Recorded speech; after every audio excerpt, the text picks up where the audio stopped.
Yeah, g'day legends, my name's David Seymour and I'm just being taken back to a bit of level 1 maths with stats, level 2 physics, my personal favourite, and also a little bit of level 1 science, all about the biology of big cats. So let's get into it.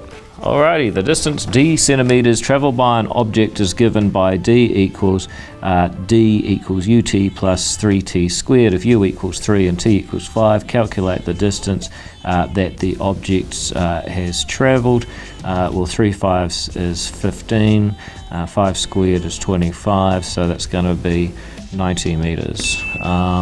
Solve 2x squared minus 3x minus 9, so that's going to go into brackets, and you have 2x and x, and then we need some factors that are going to give us 9, I'm guessing probably 3, and then that's going to have to be minus, and that's going to have to be plus, so 2x squared minus 6x plus 3x minus 9 equals 0. Therefore you're going to end x equals negative 1.5 or 3. If 6x minus y equals 21, it's a simultaneous equation, I love these, y equals 21, and negative x plus 6y equals 14. Let's just subtract through, we get 7, negative 7y, and equals, and then we're going to have 7x. Yeah, so then we'll go 7 through the whole thing. X minus y is going to equal 1. I think that's right. Nice. Okay, so 9 times 3 to the power of x minus 4 is greater than 87 when x is a whole number. Far, I might even need to get the old calculator out for this one. So first of all, can we divide both sides by 9? Nope, we can't. Gee, that's not the... Alright, well let's do it anyway. So 3 to the x minus 4 is greater than 87 over 9, whatever that is. Let's just log both sides, so x minus 4 log 3 is greater than log 87 over 9. Then x minus 4, let's just break that down to log 3, and then we're going to get our trusty calculator, and geez, there we go. I have no idea if any of this is right. I'm just going on pure muscle memory at this point.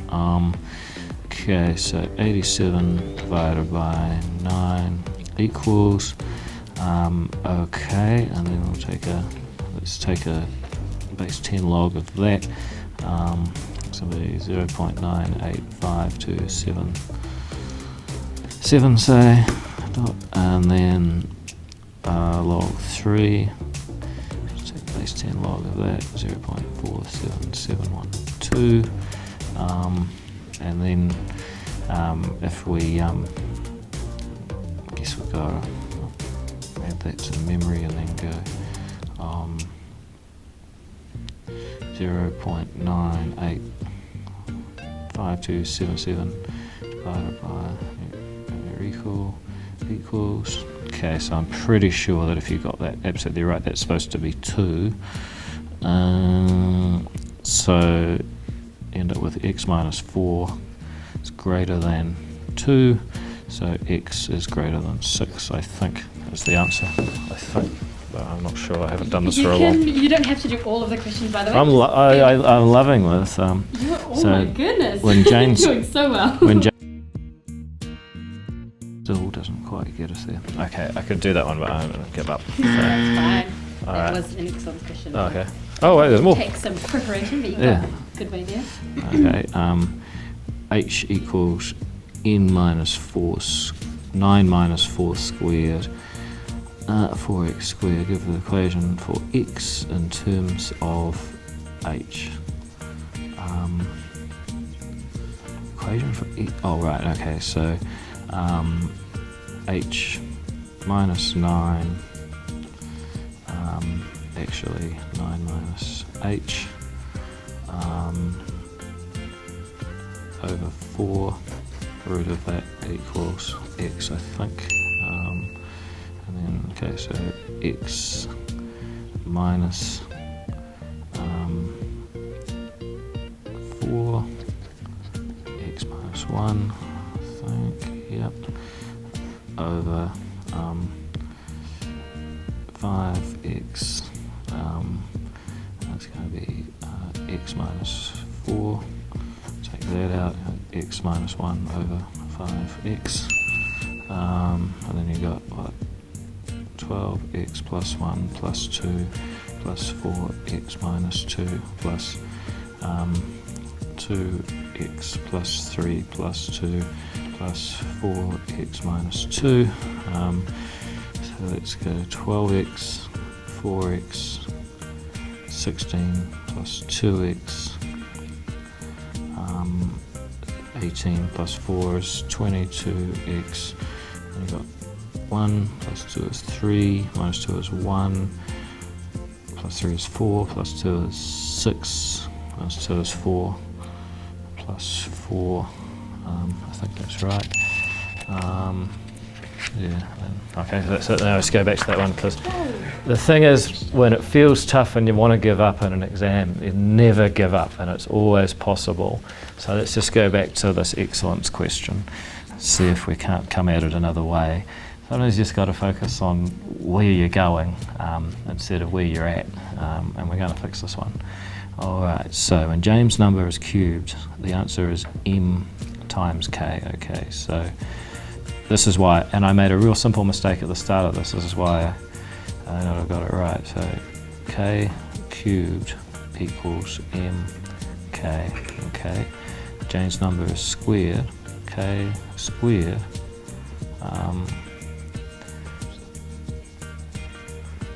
equals k plus 5 plus n. Okay. Now I would just wonder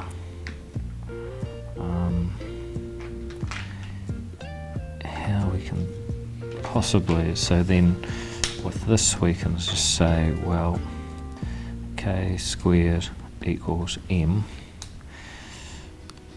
so m equals k plus 5 plus n, but we've still got that annoying k in there,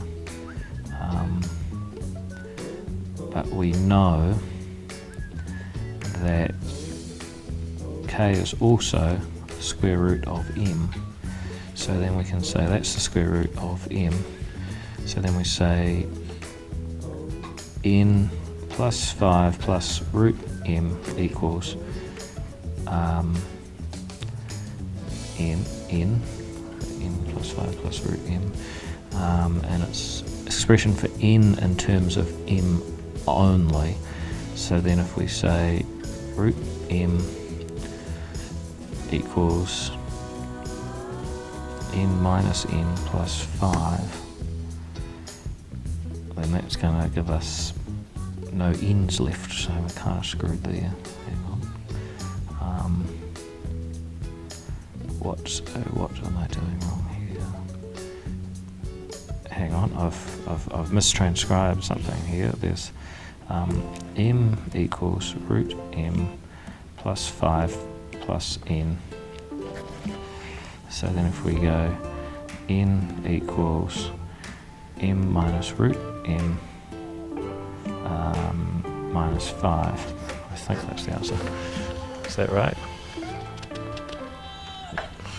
Is it right? Heck yeah, it is. Oh, well, there we go. See? So sometimes you just got to try again and you'll get it right. But don't spend too long on one question, otherwise you get screwed. So anyway, that's... It's the MCAT that is meant to take an hour and you took about 15 minutes. Oh, I love maths, so it was great, you know? Can we do physics now? Yeah.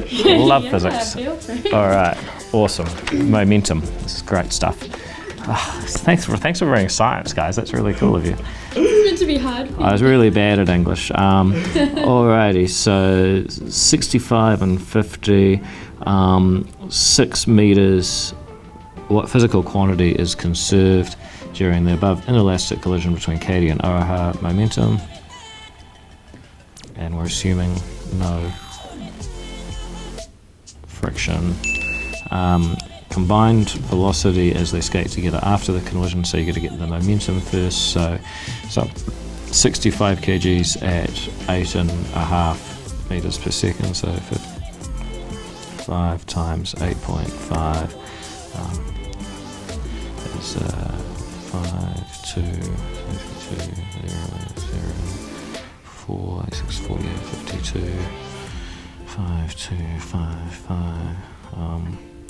So they got 52.5 kilogram meters per second. Who's that? That's Katie. And then Aroha is much easier. She's just 300. -1. That's Aroha. So together they've got 852.5. And then they weigh collectively 115 over. It's suspicious that those numbers don't quite add. I think I made a mistake there.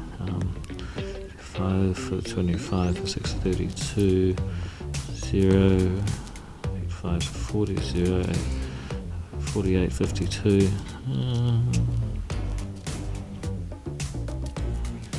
Maybe I didn't, okay. Also, David, you probably won't need one, but let us know if you want us to pull up a formula sheet. Oh, right. Yeah, you know. So 852.5 divided by 115 equals, well, in theory, this says that they're going to be doing 7.4 meters a second, -1. I'm not quite sure about that, to be honest, but I don't know. It's always helpful if someone tells you got it right. But, as Katie collides with Aroha, they both experience the force of a collision. The duration of a collision is 2.5 seconds. Calculate the size of the force experienced by Aroha. Well, if Aroha goes from 6 meters a second up to 7.4, so she goes F equals ma, force equals Aroha's mass. Which one was she? Aroha was 50 kgs, and to accelerate, the total of the acceleration equals 1.4 meters a second. 1 over 2.5 seconds equals so 28 newtons, I think, is the right force. Is that right? Okay, cool. I love physics. Now, carpeted ramp at constant velocity on a diagram below. Draw and name all the forces. Well, there's gravity, and then there's also the force of the ramp pushing up on her. And then a closed vector diagram, so you got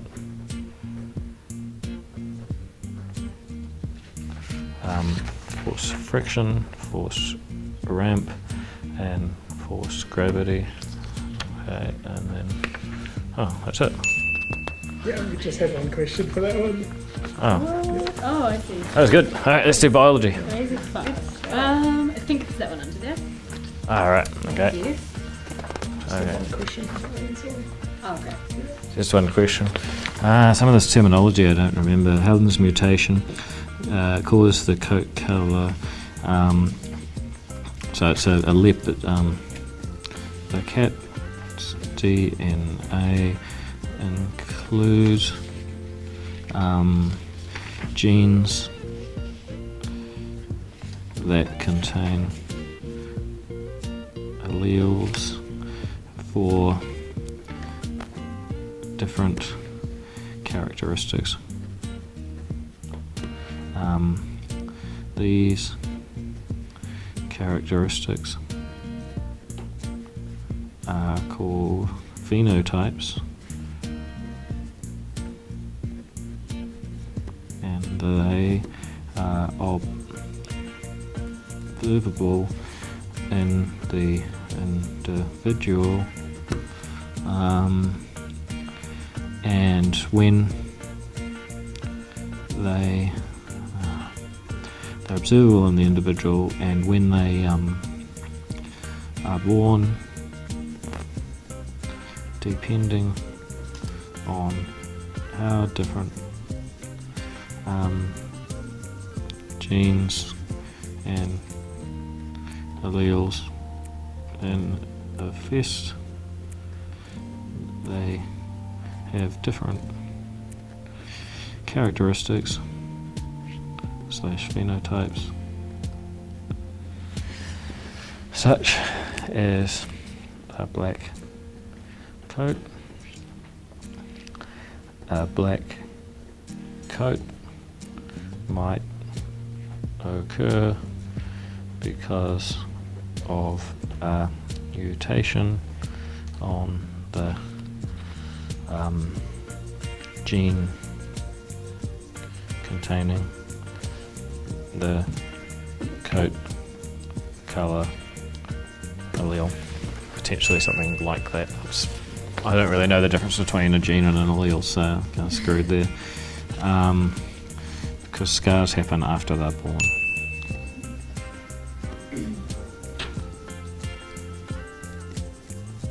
Give a simple answer to that. I'm sure there's probably more to it, but that's all I can do at the time.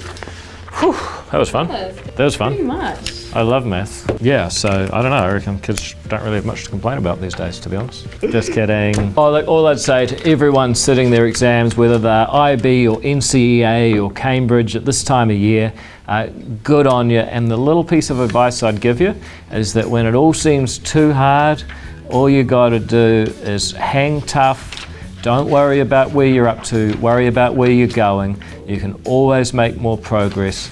And as long as you're doing your absolute best effort, if you can really look at yourself and say you gave it 100%, then that should be good enough for you for the rest of your life. But look, if you let it get you down, you don't give it 100%, then I'm sorry, you'll only have yourself to blame. So focus not on where you are, but where you're going. Stay positive, never give up.